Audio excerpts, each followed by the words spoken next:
Praise the lord. The mirror of Christ క్రీస్తు పరిచర్యలో నేను. ప్రియమైనటువంటి స్నేహితులారా, ఈరోజు మనము మన యొక్క క్రీస్తు ప్రభువారు బలియాగముగా అర్పించబడి తిరిగి పునరుద్ధానమైనటువంటి ఈ యొక్క అద్భుతమైనటువంటి రోజును మనము జ్ఞాపకము చేసుకుంటూ ఆయన తిరిగి లేచి మనకు నిరీక్షణనిచ్చిన ఈ యొక్క రోజును బట్టి మనము ఆయన యందు సంతోషించేవారు గాను ఉత్సహించేవారు గాను ఉండాలని ఈ యొక్క మాటలను ఆ విధముగా క్రీస్తు ప్రభువారు లేచినటువంటి అద్భుతమైన విషయములను మనము ఈరోజు కొన్ని మాట్లాడుకుంటూ ఆయన యొక్క పునరుద్ధానమును మనము నెమరు వేసుకొని ఆయనలో మనము నిరీక్షణ ఉంచేవారముగా ఉండాలని ఈరోజు క్రీస్తు పునరుద్ధానమును ఉద్దేశించుచు కొన్ని మాటలను మీ ముందుకు తీసుకొని వస్తున్నాను. ప్రియమైనటువంటి స్నేహితులారా, మన క్రీస్తు ప్రభువారు మరణపు ముళ్ళును విరచి పునరుద్ధానుడై లేచి సజీవుడై యుగ యుగములు జీవించుచున్నటువంటి దేవుడిగా ఉంటూ మనకు పాపము మీద శాపము మీద అధికారమును ఇచ్చి సాతాను తలను చితక కొట్టి మనకు నిరీక్షణను పరలోక రాజ్యాన్ని చేరడానికి ఒక వారధిని నిర్మించి పునరుద్ధానుడై మనకు అద్భుతమైనటువంటి నిరీక్షణను ఇచ్చిన దేవుణ్ణి బట్టి ఆయన యొక్క త్యాగమును బట్టి లెక్కలేని కృతజ్ఞతాస్తుతులు చెల్లించుకుంటూ ఈరోజు ఈ మాటను మనము వాక్యానుసారముగా ఒకసారి మాట్లాడుకున్నట్లయితే లూకాసు వార్త 24వ అధ్యాయము 5-6 వచనాలను మనము చదువుకుందాం. వారు భయపడి ముఖములను నేల మోపియుండగా వీరు, సజీవుడైన వానిని మీరెందుకు మృతులలో వెతుకుచున్నారు? ఆయన ఇక్కడ లేడు, ఆయన లేచి ఉన్నాడు. అద్భుతమైనటువంటి మాట. ఆయన సమాధిలో లేడు, ఆయన లేచి ఉన్నాడు అని దేవదూతలు మాట్లాడుతూ ఉన్నట్టు మనము చూస్తూ ఉన్నాము. ప్రియమైనటువంటి స్నేహితులారా, మరణించి తిరిగి లేచినటువంటి సజీవుడైనటువంటి మన దేవుడు సమాధిలో ఉండడము అసాధ్యము. ఆయన తిరిగి లేచి పునరుద్ధానుడై మనకు నిరీక్షణను ఇచ్చి ఉన్నారు. అయితే ఈ యొక్క పునరుద్ధాన సందేశమును మొదటిగా ప్రపంచానికి ప్రకటించినటువంటి వ్యక్తిని మనం చూసినట్లయితే, ప్రపంచానికి సువార్తను అందించడానికి క్రీస్తు ప్రభువారు ఒక స్త్రీని వాడుకున్నట్లు మనం చూస్తున్నాం. అంటే దేవుని ప్రణాళికలో సువార్తను ప్రకటించడానికి స్త్రీ అవసరమైనది. స్త్రీని దేవుడు ఎన్నుకొని ఉన్నాడు. కాబట్టి ఒక స్త్రీగా మనము కూడా క్రీస్తును, ఆయన పునరుద్ధానమును ఎలాగైతే మగ్దలేనే మరియ ప్రకటించిందో తన శిష్యులకు, ఆ విధంగా ఆయన లేచి ఉన్నాడు, ఆయన సజీవుడు, ఆయన నిజమైన దేవుడు అని మనము కూడా క్రీస్తును ప్రకటించేవారముగా ఉండాలని దేవుని వాక్యము స్పష్టముగా మనకు తెలియచేస్తుంది. ప్రియమైనటువంటి స్నేహితులారా, మన క్రీస్తు ప్రభువారు లేచారు అన్న విషయమును మొదటిగా స్త్రీనే చూడడం జరిగింది, స్త్రీనే ప్రకటించడము జరిగింది. అలాగే మనము ప్రకటన గ్రంథము 1వ అధ్యాయము 18వ వచనాన్ని కూడా గమనించినట్లయితే, మృతుడనైతిని గాని ఇదిగో యుగ యుగములు సజీవుడనై ఉన్నాను అనే మాటను మనము స్పష్టముగా గమనించవచ్చు. మృతుడనైతిని కానీ యుగ యుగములు సజీవుడిగా ఉన్నాను అని దేవుని వాక్యము తెలియచేస్తుంది. కాబట్టి ప్రియమైనటువంటి స్నేహితులారా, మన దేవుడు నిన్న నిరంతరము ఏకరీతిగా ఉన్నటువంటి దేవుడు. ఆయన మృతి చెందినప్పటికీ మరణపు ముళ్ళును విరిచి గెలిచి సాతానుపై అధికారమును సంపాదించి సాతాను తలను చితక తొక్కి మనకు అధికారమును, మనకు నిరీక్షణను దేవుడు కలగచేసి ఉన్నారు. కాబట్టి మనకు ఈ లోకంలో జీవించడానికి నిరీక్షణ అనే ఒక ఆశను, ఒక విశ్వాసమును మనము కలిగి ఉన్నాము. అట్టి విశ్వాసమును, అట్టి నిరీక్షణను మనము కోల్పోకుండా మనము కూడా సాతానును జయించి దాని తలను చితక తొక్కే అధికారాన్ని క్రీస్తు ప్రభువారు మనకు కూడా ఇచ్చి ఉన్నారని మనం విశ్వసించాలి.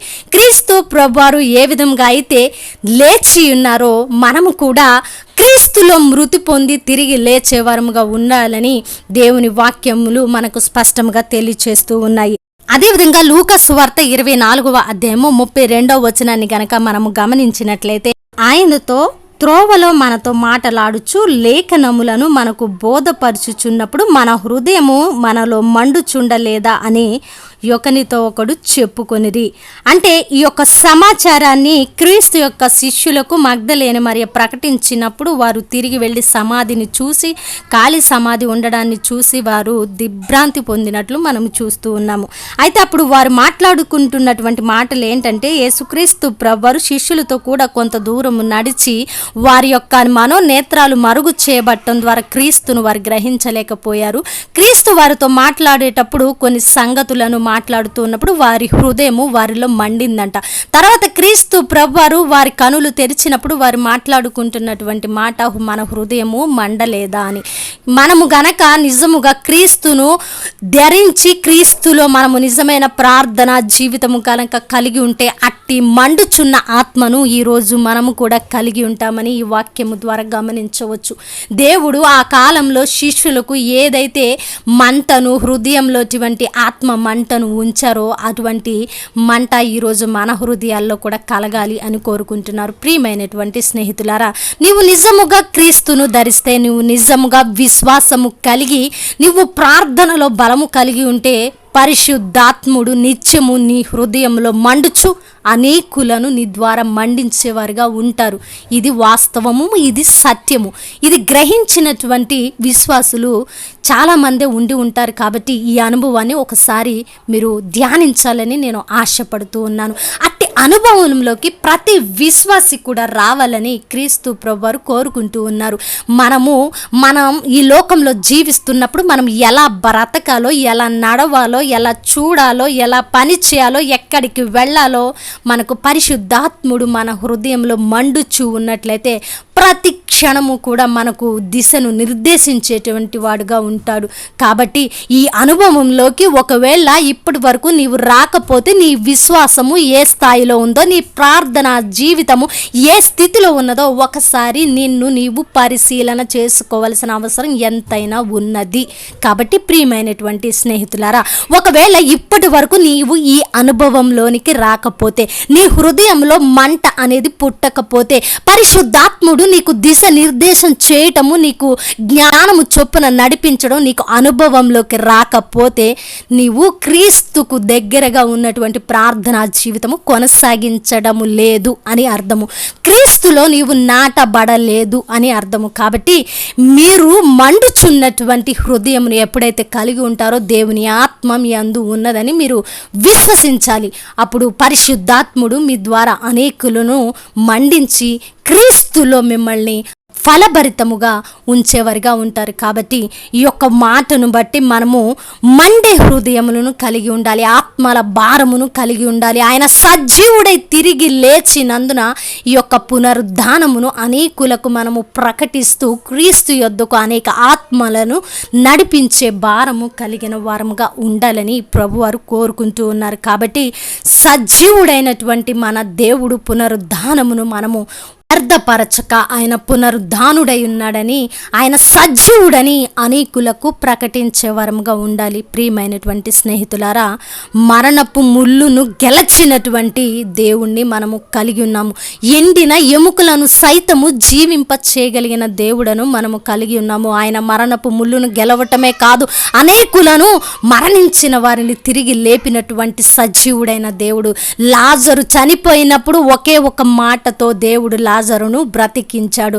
లాజరు బయటికి రా అనగానే ఆయన నోటి నుంచి వచ్చిన శబ్దము అద్భుతముగా లాజరుకు జీవాన్ని పోసింది. ఆయన మాటలో అంత శక్తి ఉన్నది, ఆయన మాటలో అంత పవర్ ఉన్నదని మనము గమనించాలి. కాబట్టి అటువంటి సజీవుడైన దేవుణ్ణి మనము కలిగి ఉన్నప్పుడు అటువంటి పవర్ను, అటువంటి శక్తిను ఈరోజు మనము కూడా పొందుకోవడానికి అర్హులమని క్రీస్తు ప్రభువారు చెబుతూ ఉన్నారు.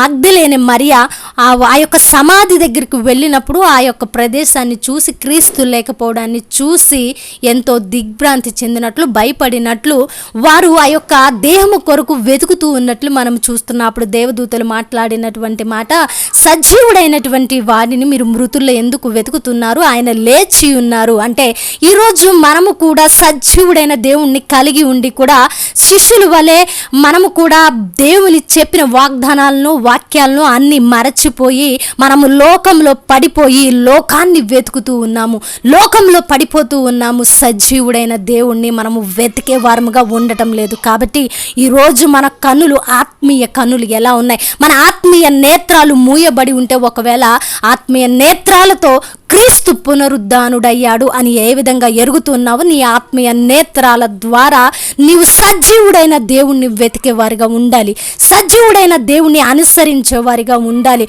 మన యొక్క విశ్వాసము, నమ్మకము మృతమైనదిగా కాకుండా సజీవమైనదిగా ఉండాలని క్రీస్తు ప్రభువు వారు కోరుకుంటున్నారు. కాబట్టి ప్రియమైనటువంటి స్నేహితులారా, క్రీస్తు పునరుద్ధానుడు అయ్యాడు అన్న విషయము మనందరికీ తెలిసినదే. కానీ పునరుద్ధానుడు అయ్యాడు అని మనము ఏ విధంగా అయితే విశ్వసిస్తున్నామో, మన క్రియలు, మన విశ్వాసము, మన నమ్మకము, మన ప్రార్థన జీవితము కూడా పునరుద్ధానము కావాలి. ఈరోజు మీ యొక్క విశ్వాస జీవితము పునరుద్ధానము కావాలి. ఒకవేళ విశ్వాసంలో నీవు ఈరోజు మరణించి ఉంటే, క్రీస్తులో ఫలభరితమైన జీవితము లేక మరణించి ఉంటే, ఒకవేళ ఈరోజు నీవు ప్రార్థన జీవితంలో మరణించి ఉంటే, తప్పిపోయి ఉంటే, ఈరోజు క్రీస్తు ఏ విధంగా తిరిగి లేచాడో నీవు కూడా తిరిగి లేవాలి. ప్రార్థనలో తిరిగి లేవాలి, విశ్వాసంలో తిరిగి లేవాలి, నమ్మకంలో తిరిగి లేవాలి. క్రీస్తు పునరుద్ధానుడు అయ్యాడు అనే విషయాన్ని నీ హృదయంలో నీవు విశ్వసించి నీవు నీ జీవితంలో గనక పెట్టుకొని నిన్ను నీవు కట్టుకుంటే, ఈరోజు నీవు పునరుద్ధానము చెందినట్లయితే ఆయన పునరుద్ధానమునకు ఒక అర్థము ఉంటుంది. ఆయన పునరుద్ధానుడై తిరిగి లేచి నీ కోసం మరణపు ముళ్ళు విరిచినందుకు ఒక అద్భుతమైనటువంటి వాగ్దానము నీవు స్వతంత్రించుకున్నవాడిగా ఉంటావు. కాబట్టి ప్రియమైనటువంటి స్నేహితులారా, ఈరోజు నీవు తిరిగి లేవాలి. ఏ స్థితిలో ఉన్నా, ఏ పరిస్థితిలో ఉన్నా, ఎక్కడ పడిపోయినా, ఏ అంధకారంలో ఉన్నా, ఏ విగ్రహానికి నీవు పూజిస్తూ ఉన్నా, నువ్వు క్రీస్తుని ఎరిగి కూడా మళ్ళీ నీవు విగ్రహారాధన చేస్తూ ఉన్నా, ఈరోజు నీవు తిరిగి లేవమని క్రీస్తు ప్రభువు ఈరోజు నీతో మాట్లాడుతూ ఉన్నారు. నీవు తిరిగి నీ యొక్క మృతమైన పరిస్థితి నుండి తిరిగి లేచి కట్టబడితే, ఈరోజు క్రీస్తు ఏ విధంగా అయితే మరణపు ముళ్ళును గెలిచి లేచాడో, నీవు కూడా నీ ప్రతి పరిస్థితిని గెలిచి లేవాలని దేవుడు కోరుకుంటున్నారు. కాబట్టి ప్రియమైనటువంటి స్నేహితులారా, క్రీస్తు పునరుద్ధానుడై ఏ విధంగా తిరిగి లేచాడో మనము కూడా మన ప్రతి పరిస్థితి నుండి తిరిగి లేవాలి. ఈ లోకపు పాపము నుండి మనము తిరిగి లేవాలి. మన ప్రతి పాపపు నిమిత్తము కూడా మనము మృతి చెంది, మనము క్రీస్తు రక్తములో కడగబడి ఆయనలో మనము తిరిగి జన్మించాలి, ఆయనలో తిరిగి మనము లేపబడాలి. ఆ విధంగా చేసినట్లయితే క్రీస్తు మన కొరకు మృతి పొంది లేచిన పునరుద్ధానము యోగ్యమైనదిగా ఉంటుంది. కాబట్టి ప్రియమైనటువంటి స్నేహితులారా, దేవుడు ఏ విధముగా మరణపు ముళ్ళు గెలిచి లేచాడో మనము కూడా ఈ లోకములో పాపము నుండి, శాపము నుండి గెలిచి లేవాలని కోరుకుంటున్నందున ఈ యొక్క వాగ్దానము, ఈ యొక్క దేవుని యొక్క సందేశము మనలో ఫలభరితము కావాలని దేవుడు కోరుకుంటున్నారు. మనం ఈరోజు లేవాలని, మన పరిస్థితుల అన్నిటి నుండి మనము పునరుద్ధానము కావాలని ఆయన కోరుకుంటున్నారు.